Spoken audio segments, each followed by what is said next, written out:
Hi, welcome back to the second part of the autonomic nervous system. Here we are going to study the Horner syndrome. Horner syndrome was described in 1899 by Johann Friedrich Horner, a Swiss ophthalmologist.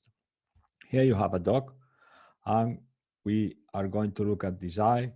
It has meiosis, enophthalmos, ptosis, protrusion of the third eyelid, and slightly hyperemia.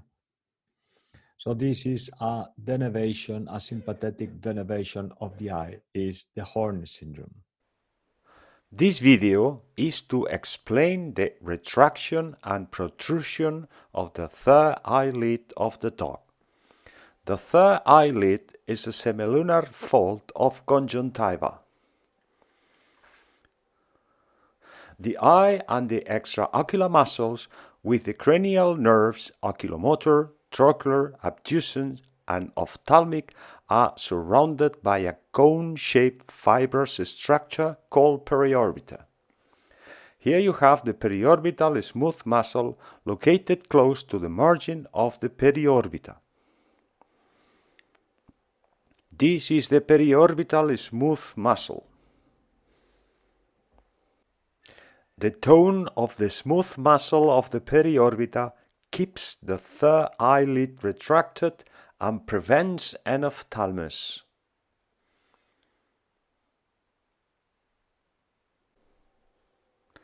The contraction of the retractor bulbi muscle that pulls the eye backwards makes the third eyelid to protrude. So we have studied in the autonomic nervous system how the sympathetic nerve fibers reach the head. So postganglionic sympathetic nerve fibers are going to innervate the structures of the head. But how these fibers reach the eye? So there are two possible pathways for the postganglionic nerve fibers to reach the eye and related structures. One is through the internal carotid plexus, traveling with internal carotid artery. Another is through the tympanic plexus. So here we have a drawing that explains the sympathetic innervation of the eye. So as you see, the preganglionic sympathetic neurons that leave the spinal cord, they reach through the cervicothoracic ganglion, middle cervical ganglion, vagosympathetic trunk, they reach the cranial cervical ganglion. Here the postganglionic neurons, they will reach the eye. How do they do that? Possibly through the middle ear or through the carotid canal. And then, once inside the cranial cavity, they join the ophthalmic nerve. And you know, we have studied that in the cranial nerves. The ophthalmic nerve, one of the branches, is the long ciliary nerves, formed by postganglionic sympathetic neurons that enter the eye through the caudal pole of the eye, near the optic nerve. So here you have a transverse section on an MRI where you see the basio-occipital bone, the petrobasilar canal, and the carotid canal here, close to the middle ear. Here inside we have the internal carotid artery and possibly postganglionic sympathetic nerve fibers. And here, again, on a computed tomography, we see the carotid canal with the internal carotid artery and the sympathetic plexus formed by postganglionic sympathetic neurons around the internal carotid artery. And you know that some sympathetic fibers are going to form the tympanic plexus together with parasympathetic fibers that is located on the promontory of the middle ear. So maybe the information is traveling through the tympanic plexus or through the internal carotid artery. Somehow it reaches the ophthalmic nerve, and through the long ciliary nerves located lateral to the optic nerve, they enter the eye. And what it's going to do is to activate the dilator muscle of the pupil, and we we end up having a dilatation of the pupil. So here, again, you see, again, these fibers of the ophthalmic nerve enter the periorbita, and the long ciliary nerve, the long ciliary nerves that are branches of the ophthalmic nerve. In this video, we are going to look for the long ciliary nerves. This is the zygomatic nerve, divided in the zygomatico-facial and zygomatico-temporal nerves. This is the abducens nerve that innervates the lateral rectus muscle.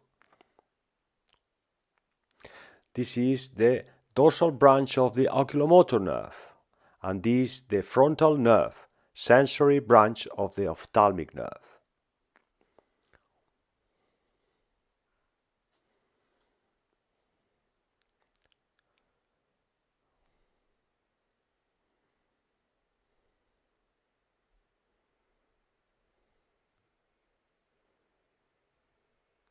There we have the lateral rectus muscle and bellies of the retractor bulbi muscle,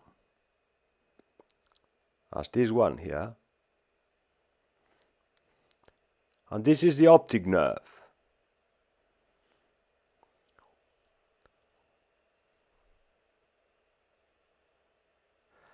In this image we see the abducens nerve marked with a red arrow and branches of the adducens nerve marked with yellow arrows.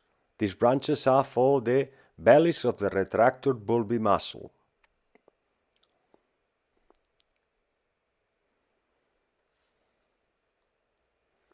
We remove the lateral rectus muscle and we identify the nerve, the abducens. This is the zygomatic nerve.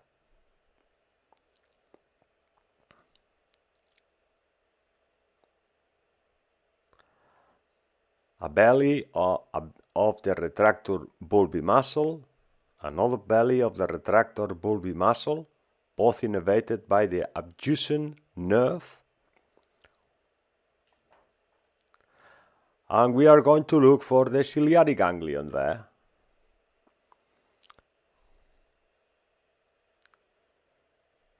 Here, the ciliary ganglion is marked with a red arrow, and the yellow arrows mark the short ciliary nerves.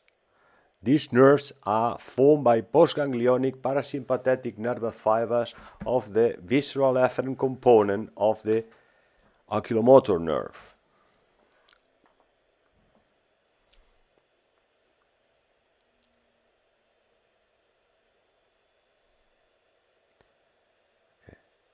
We move the ventral branch of the oculomotor nerve and we have a better look at the ciliary ganglion with the short ciliary nerves joining the optic nerve and coming from the ciliary ganglion. These ones there.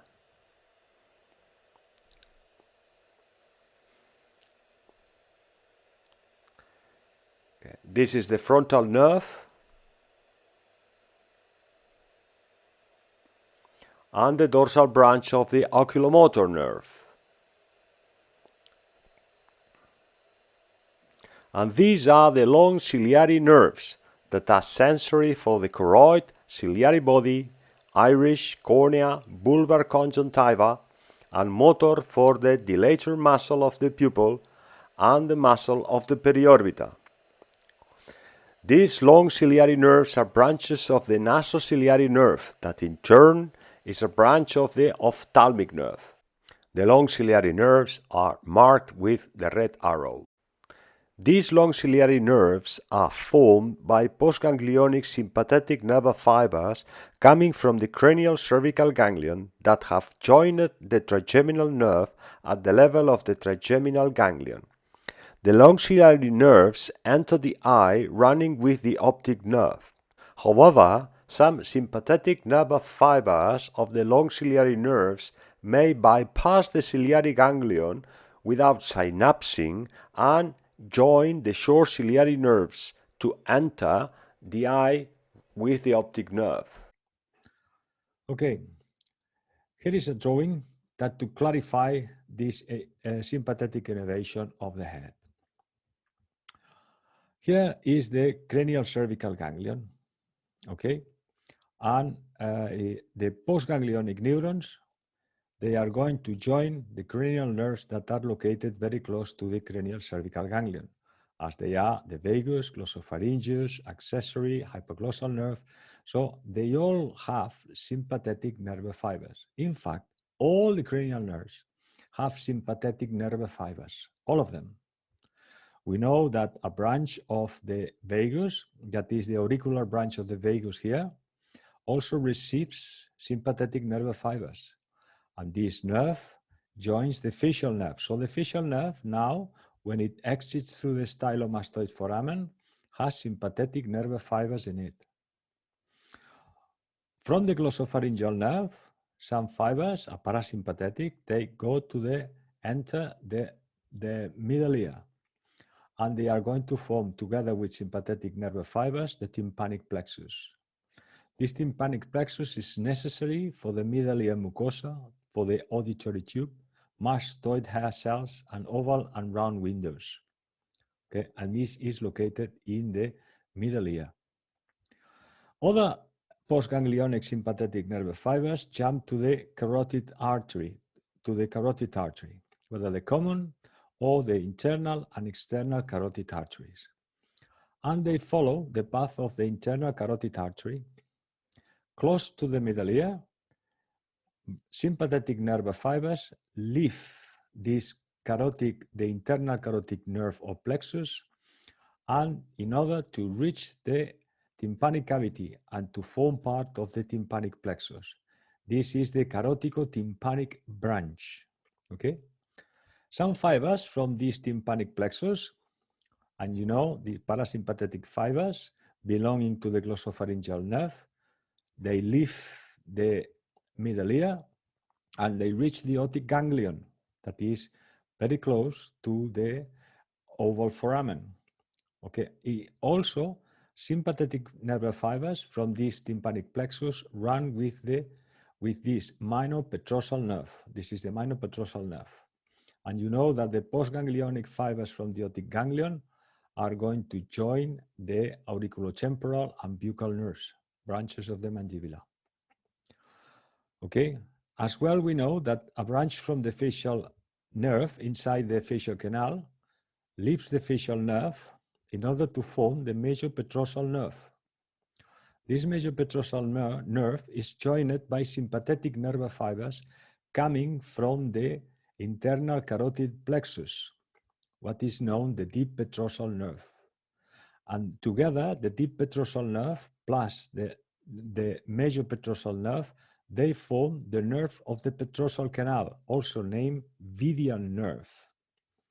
This nerve reaches the pterygopalatine ganglion, and the postganglionic parasympathetic fibers, also with sympathetic fibers, they form the pterygopalatine nerve.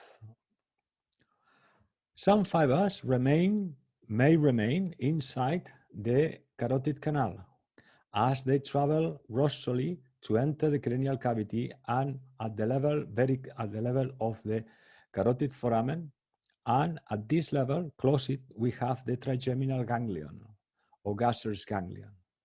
Fibers from here, they jump to oculomotor, trochlear, abducing cranial nerves, and they also progress in the roots or in the three branches of the trigeminal nerve. Okay. So here you have the carotid canal right here, okay? So it's filled with internal carotid artery and the internal carotid nerve or internal carotid plexus. As you see, it's very close, but it's separated by a thin lamina of bone from the bulla tympanica, from the middle ear. So these sympathetic fibers, they enter with internal carotid artery through the carotid foramen. So, and they are very close to the trigeminal nerve. Here is the trigeminal ganglion, the oculomotor, the abducens, the trochlear nerves are located all in here as they travel in the paracellar region, okay?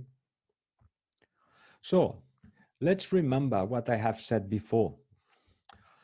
The sympathetic nerve fibers form that branch from the sympathetic trunk.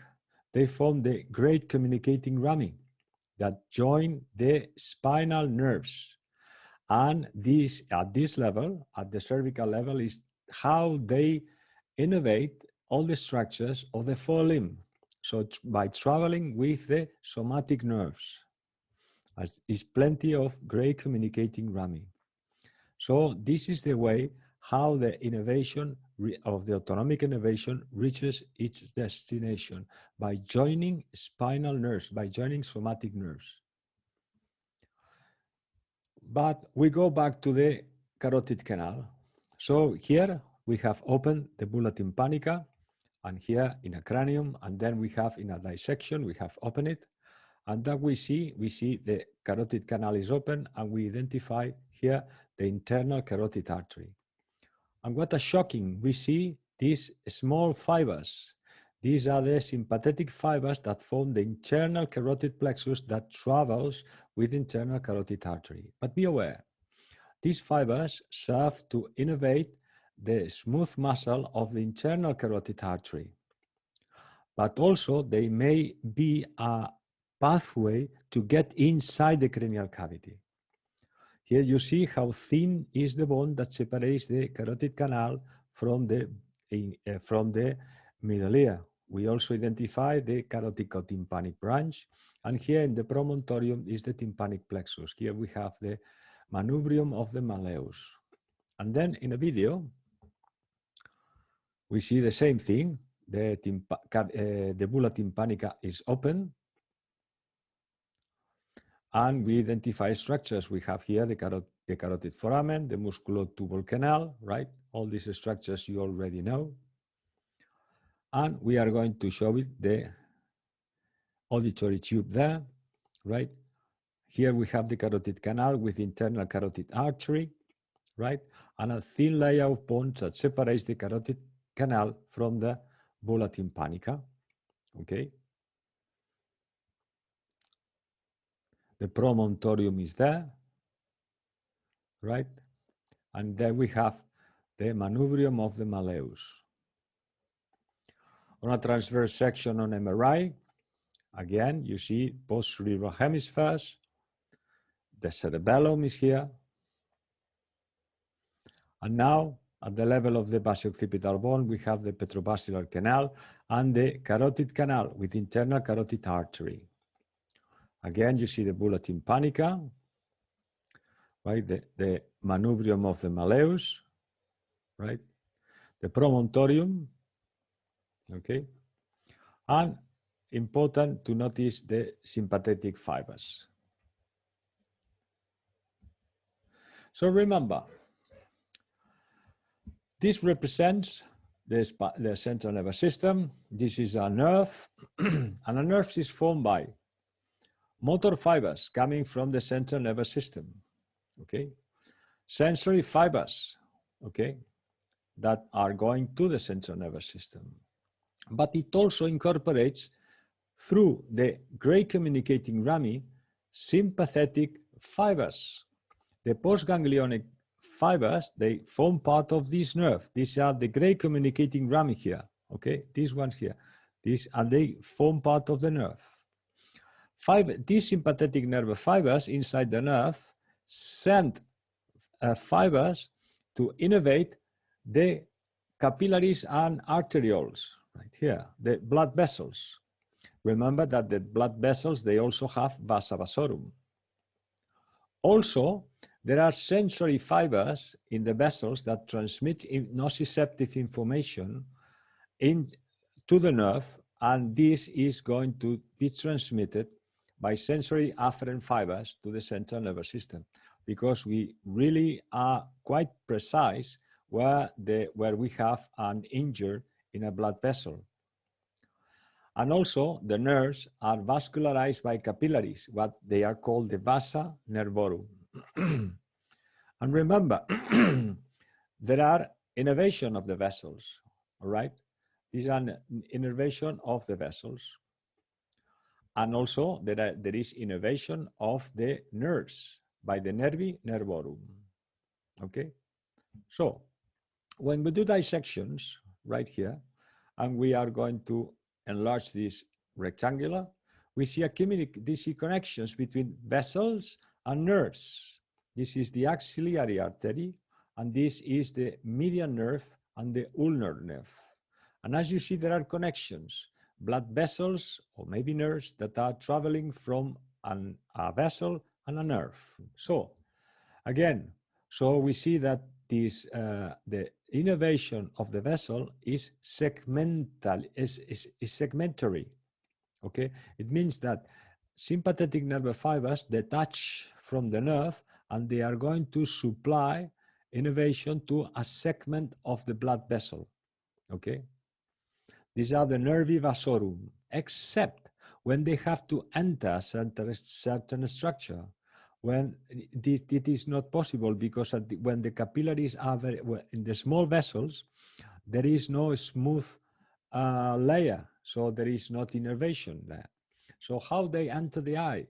So all the nerve fibers detach sympathetic nerve fibers that innervate portions of the vessel, but then at the end, they have to travel with the vessel in order to enter the eye. This is why all these sympathetic nerve fibers enter the eye through the caudal pole of the eye, near the optic nerve, and running with the vessels, right? So this happens, but in certain portions, not for the all structures, okay? In certain portions, when they need to jump to another location and they don't have other possibilities. However, here you see, we go back to the corrosion cast. This is a ventral view right here of the cranium, the bulla tympanica, right? The carotid foramen here. So we have the internal carotid artery entering the tympanoccipital fissure in order to go through the carotid canal. And then exits through the carotid foramen where it receives the ascending pharyngeal artery. So in this video, you can see the internal carotid artery here entering through the tympanoccipital fissure. And after going through the carotid canal, this is in the case of a dog, enters the cranial cavity through the carotid foramen after receiving the ascending pharyngeal artery. Okay, as you see, the internal carotid artery entering through the tympanoccipital fissure, and after receiving the ascending pharyngeal artery, goes back to the carotid canal and enters in the cranial cavity. So here is going to enter through the carotid canal. So as you see in a dissection, this is the right paracellar region after removing the inner layer of the dura mater and removing the cavernous sinus. You see the internal carotid artery going there with an anastomotic branch that goes rostral through the orbital fissure to anastomose with the external ophthalmic artery. And then you see the trigeminal nerve with all the cranial nerves, the 3, the 4, the 6, etc. So it is possible that in order to save this distance, the sympathetic nerve fibers, they follow the internal carotid artery. But once inside, they abandon the internal carotid artery in order to join the cranial nerves and to become part of the cranial nerves at this level, the trigeminus, oculomotor, trochlear, abducens. So again, what is going to happen? But there are also fibers from the internal carotid artery, sympathetic nerve fibers, that detach from this artery and enter the middle ear in order to reach the promontorium. The promontorium is located here. This is the cochlea, the inner ear with the vestibulum, the cochlea. And what you have here is on the top this is on the roof of the cochlea, we have the promontorium. And that is where we have that structure that is the tympanic plexus on top of the promontorium. We have seen these images in another lessons, okay? So we are looking here at the level of the promontorium. This is how we look it. We have opened the bulla tympanica ventrally, and we see here the tympanic membrane, the malleus, right?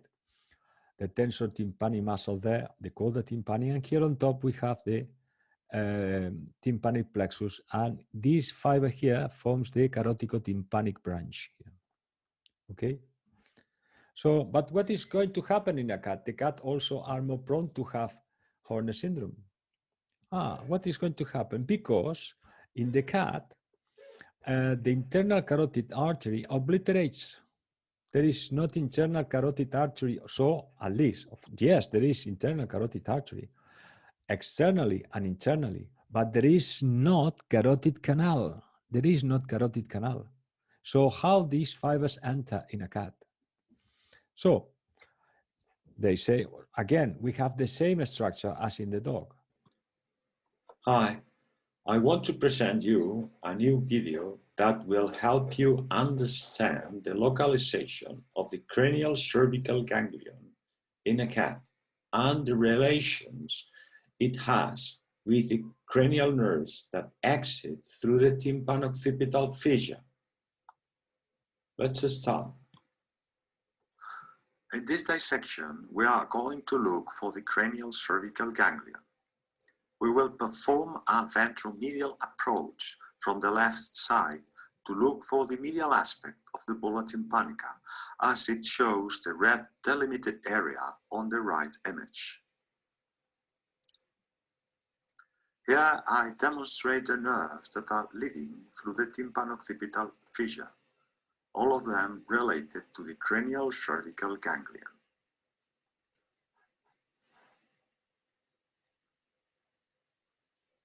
We follow the dissection, and I'm showing you the cranial cervical ganglion.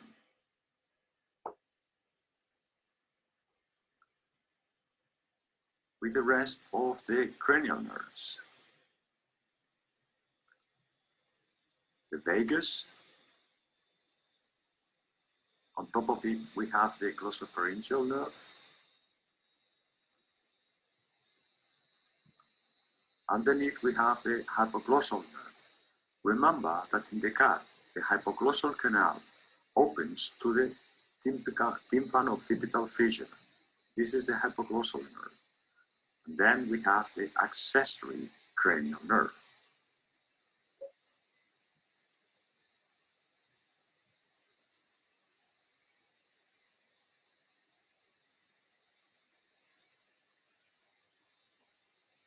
We have the cranial cervical ganglion with the sympathetic communication with the vagus and all the fibers that are leaving the cranial cervical ganglion to join the cranial nerves related to.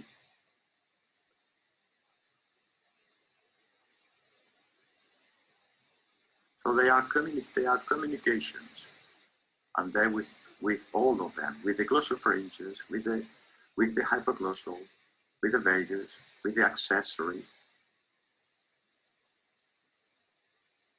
And then we have the internal carotid nerve, formed by postganglionic sympathetic nerve fibers that are going to run through the tympanic bulla, and they are going to be joined by glossopharyngeal nerve fibers to form the tympanic plexus.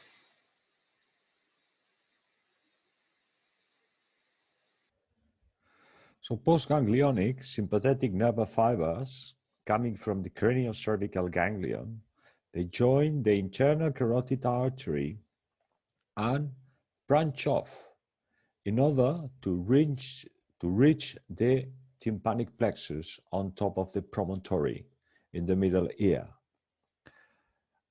These fibers are joined by parasympathetic nerve fibers from the glossopharyngeal nerve.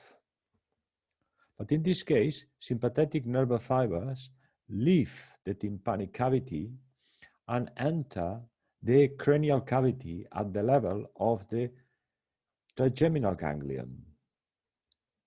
and they join the cranial nerves, the oculomotor, trochlear, abducen, and fibers from the trigeminal nerve.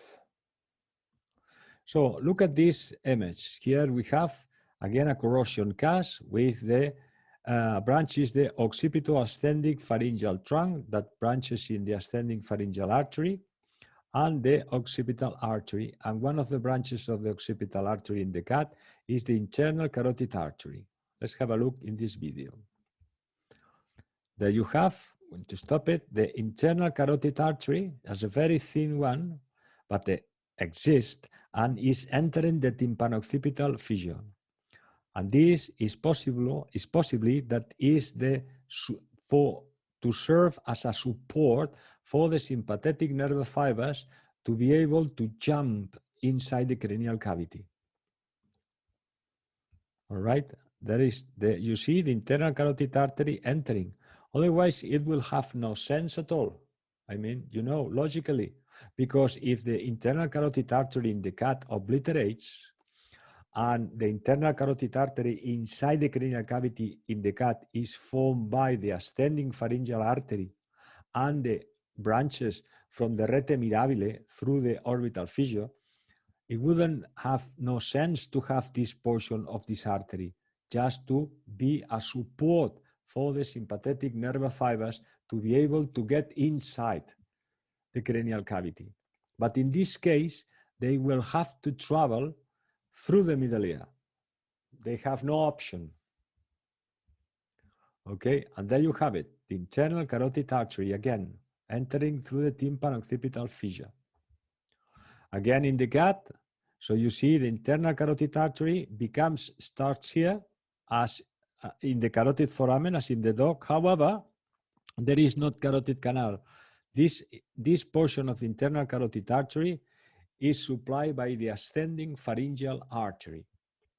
So again, you look at the MRIs, you see the bulla tympanica, and here ventrally we have the tympanic plexus. Here we have the tympanic plexus, okay? Ventral to the cochlea. Again, you see that there is not carotid canal. Yes, there is a petrobascular sinus. Yes, there is. For venous is a venous sinus, but there is not carotid canal in here. So the sympathetic nerve fibers may have to travel through the middle ear, so they are more prone to suffer and to be damaged by an infection in the middle ear. This is why the cats are more prone to show Horner syndrome than dogs.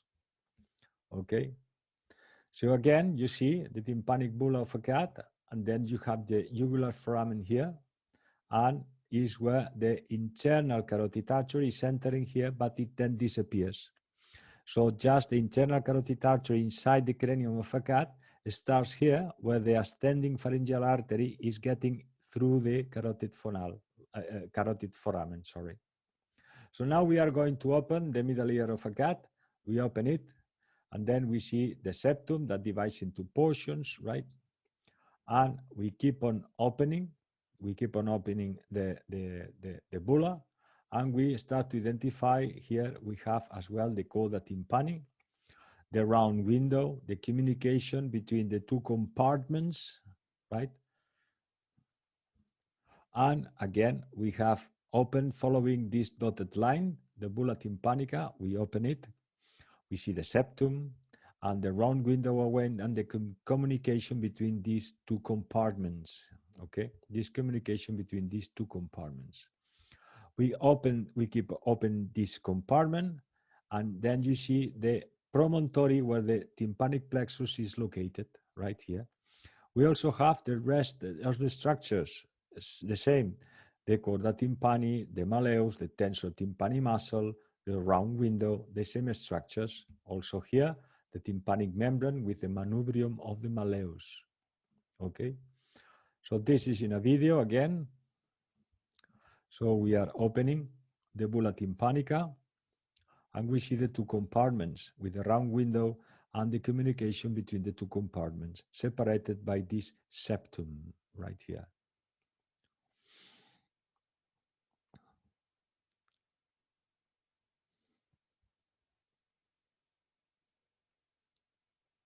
Now we have opened the second compartment and we identify the malleus, the coda tympani, the promontorium here, right here. It is located right here, the promontorium, and the communication between the two compartments. So in the cat, these fibers, these sympathetic fibers that have entered here through the tympanoccipital fissure, but there is not canal here. So they might have to travel in close contact with the middle ear cavity, right? Except some fibers of the caroticotympanic branch that go underneath and they cross the septum and they form the tympanic plexus on the promontory, okay?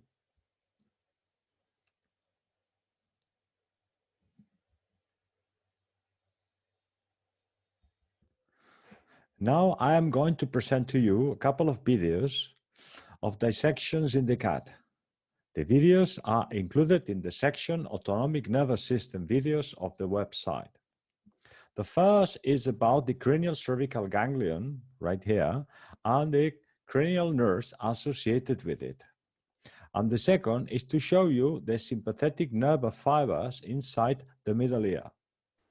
Here I present you the tympanoccipital fissure in a cat. In a dissection, we identify the vagosympathetic trunk, the external carotid artery,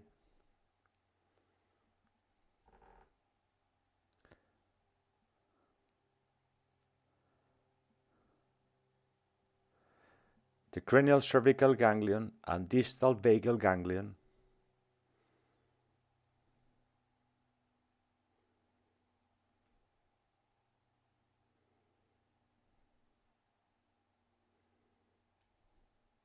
the bulla tympanica, the tympanoccipital fissure,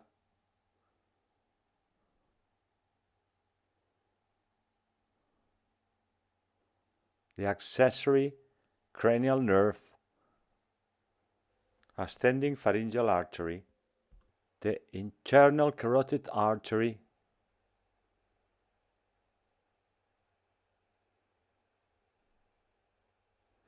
the hypoglossal nerve. This is the hypoglossus,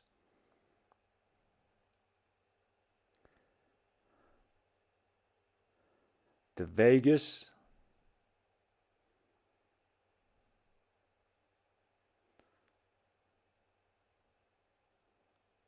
and the glossopharyngeal nerve.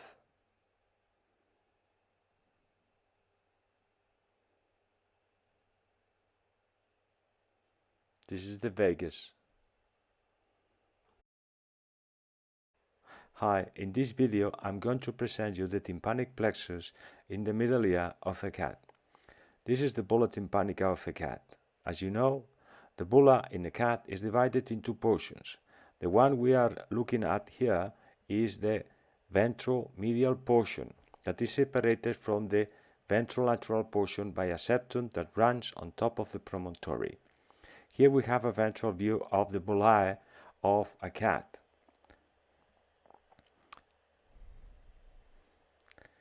Here, in this foramen here, is where the sympathetic nerve fibers enter the middle ear. Now we introduce this blue string, and as we will see now, from the internal aspect, we identify this blue string moving and running rostrally in order to enter the middle ear. The arrow marks the blue string where this is a close-up where the sympathetic nerve fibers run in order to enter the middle ear. So now we are inside the bulla.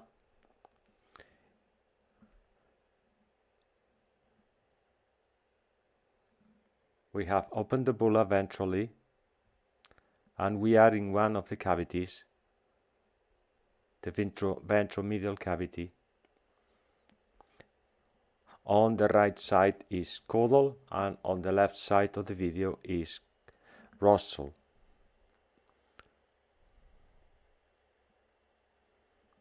with the forceps I am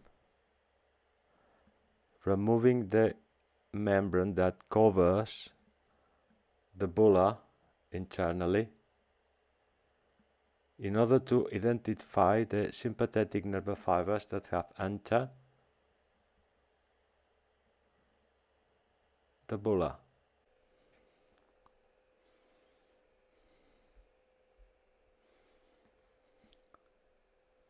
We will open now the uvular foramen. This blue area that I am pointing with the forceps is the ventral petrosal sinus.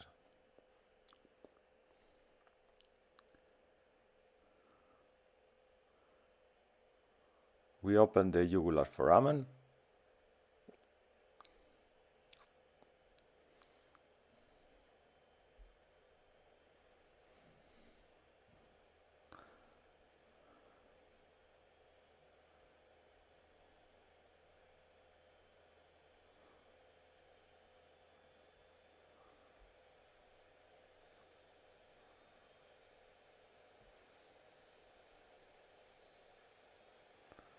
You see there the glossopharyngeal nerve and a small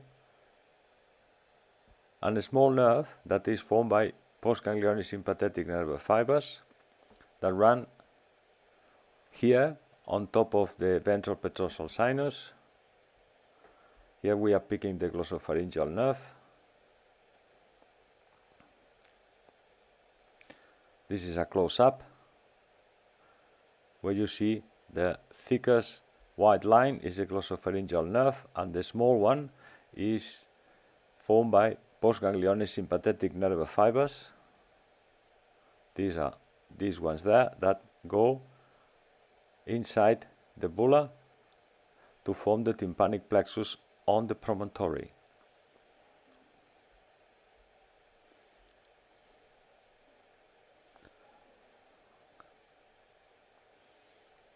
Remember that through the uvular foramen, the nerves that exit the cranial cavity are from rostral to caudal, the glossopharyngeal nerve, the vagus, and the accessory cranial nerve.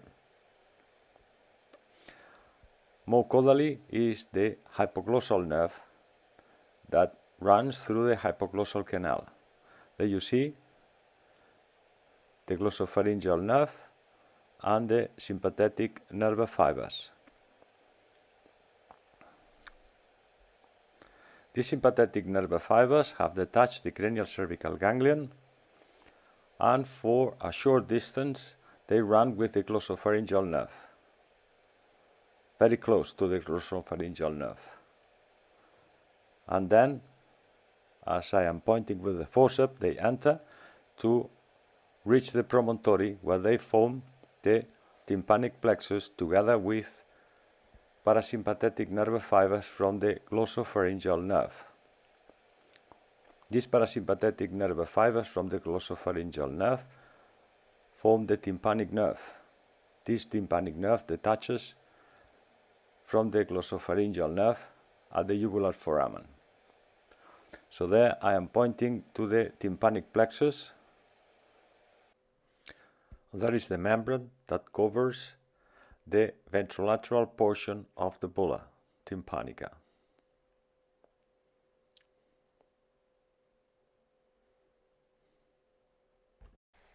There you have the cochlear window.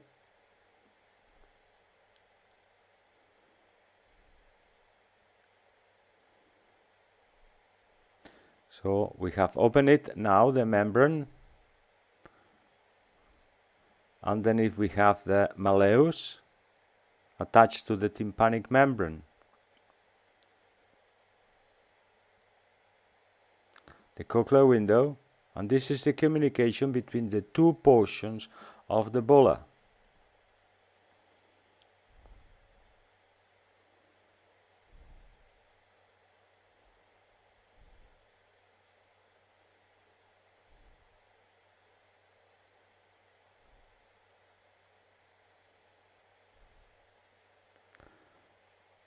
The cochlear window and the communication.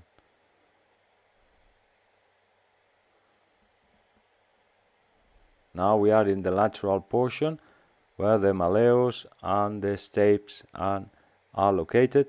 There we are moving these little bones.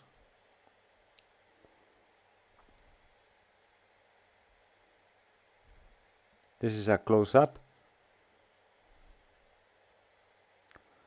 It's very easy to identify the plexus with all these fibers. Okay.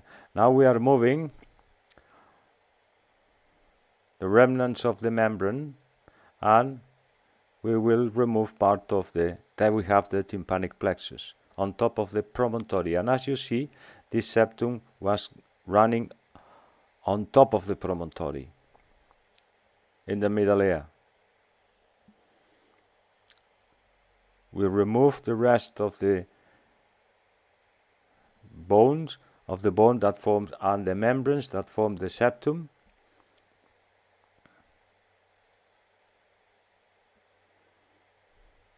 So each cavity is covered by a membrane. And there you have on there all these fibers that are leaving from the tympanic plexus, right? Fibers from the tympanic plexus, the cochlear window,